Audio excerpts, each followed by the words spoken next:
नमस्कार। मैं सिद्धाराम पाटिल सीबी खेड़गी महाविद्यालय अक्कलकोट हिंदी विभाग में कार्यरत हूँ। आज मैं आपके सामने बीए भाग 2 के पाठ्यक्रम में जो कवि है उस कवि का मैं परिचय देना चाहता हूँ। कवि का नाम है मलिक मोहम्मद जायसी। जायसी के जन्म समय का उल्लेख नहीं मिलता, किंतु पद्मावत में उसके रचना काल का समय दिया हुआ है। उसके अनुसार सन 1520 में इसकी रचना हुई, किंतु इसके साथ ही शाह वक्त अर्थात उस समय शेरशाह के दिल्ली सुल्तान होने का उल्लेख भी है, जो 1540 में गद्दी पर बैठा है। इससे विद्वानों का अनुमान है कि पद्मावत की रचना सन 1520 में प्रारंभ हुई, किंतु उसका अंत 1540 में किया गया, जब शहरशाह का शासनकाल था।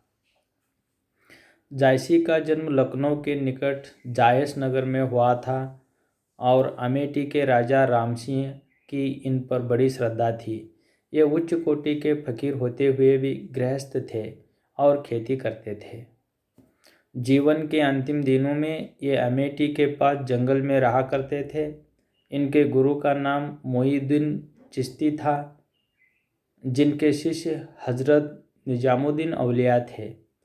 संत कबीर ने हिंदू मुस्लिम एकता के लिए दोनों को फटकार लगाई थी, लेकिन जायसी ने तर्क के स्थान पर दोनों के हृदय की एकता का प्रतिपादन प्रेम कथा के माध्यम से किया है।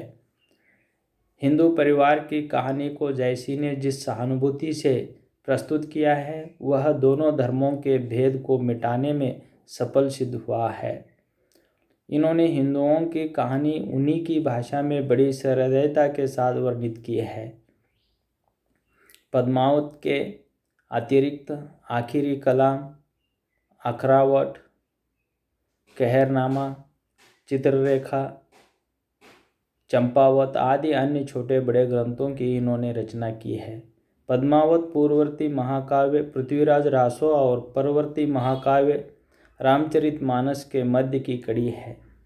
पृथ्वीराज रासो की भाषा अपभ्रंश मिश्रित डिंगल है, जिसमें लोकशैली प्रमुख है, तो मानस की भाषा परिष्कृत अवधि जिसमें शिष्ट या अभिजात तत्व अधिक हैं। पद्मावत में अवधि का ठेठ रूप प्राप्त होता है, साथ ही लोकशैली और शिष्ट शैली का मिश्रण भी।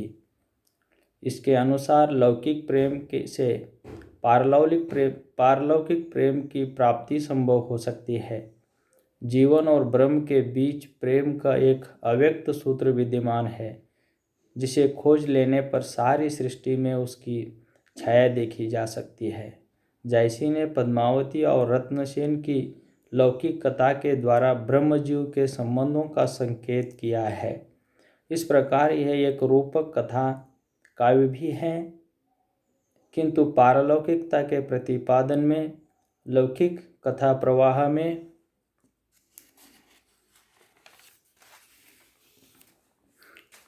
कोई बाधा नहीं आई है। पद्मावत की कथा में कल्पना और इतिहास का सम्मिश्रण है।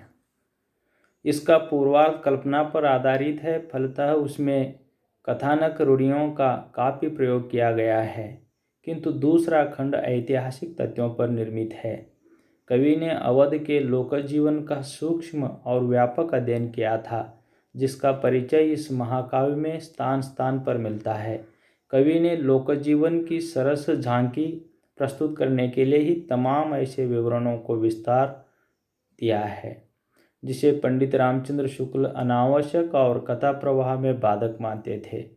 कवि ने विवरण ऐसे जरूर दिए हैं, किंतु उनका समाहार किसी न किसी मार्मिक दार्शनिक सूक्ति के द्वारा किया गया है, जिससे सारा निरर्थक सा लगने वाला विवरण अपनी सार्थकता सिद्ध करके पाठक को चमत्कृत कर देता है। पद्मावत में भारतीय संस्कृति का सहज अकृत्रिम रूप प्राप्त होता है। विजयदेव नारायण शाही ने इसमें 2 संस्कृतियों का संकेत भी लक्षित किया है। पूर्वार्ध में लोक संस्कृति की झांकी है, जिसमें कष्ट है, तो संवेदना भी है। उत्तरार्ध में अभिजात या शिष्ट शैली है जिसमें केवल कष्ट ही कष्ट है, संवेदना नहीं। इस प्रकार पद्मावत हिंदी का एक दुखांत काव्य है। पद्मावती और रत्नसेन के रूप में कवि ने भारतीय प्रेम का जो आदर्श प्रस्तुत किया है वह मानवता के उत्कर्ष का प्रतीक है। संपूर्ण काव्य में प्रेम और करुणा की धारा सतत प्रवाहित है। अलाउद्दीन और रत्नसेन का संघर्ष दो जातियों का नहीं, मनुष्य के मन की सद और असद वृत्तियों का द्वंद्व है। इस प्रेम कथा के द्वारा कवि ने मानव की सद्वृत्तियों के विकास द्वारा दिव्यता की प्राप्ति की प्रेरणा दी है। माटी के पुतले में प्रेम की ज्योति ही दिव्यता को प्रकाशित करती है। पद्मावती स्थूल रूप में 16 कलाओं से पूर्ण चंद्र है, तो आध्यात्मिक पक्ष में वह सूर्य की तरह ज्योतिपुंज, वह पारस है जो सबको रूप देती है। संसार उसकी छाया या प्रतिबिंब है। सूर्य चंद्र नाथ योगियों की साधना के प्रतीक भी हैं। इन प्रतीकों के माध्यम से कवि ने भारतीय संस्कृति की व्याख्या भी की है। इस प्रकार जायसी का सामान्य परिचय समाप्त हो जाता है।